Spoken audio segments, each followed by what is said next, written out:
YouTuber ప్రశ్న Raavan remand ను Gannavaram court 14 రోజుల పాటు పొడిగించింది.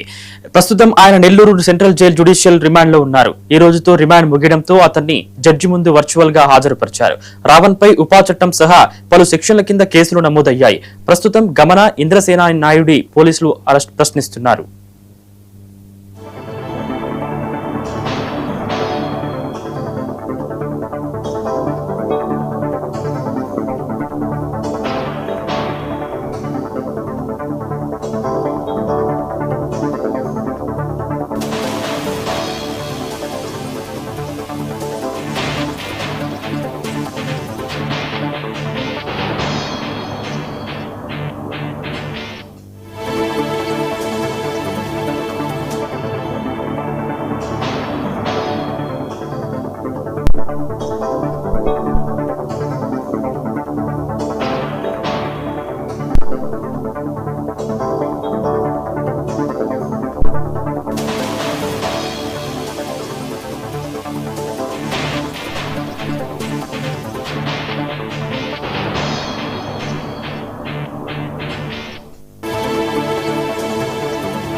యూట్యూబర్ ప్రశ్న రావణ్ రిమాండ్ ను గన్నవరం కోర్టు మరో 14 రోజుల పాటు పొడిగించింది. ప్రస్తుతం ఆయన నెల్లూరు సెంట్రల్ జైల్లో జ్యుడిషియల్ రిమాండ్ లో ఉన్నారు.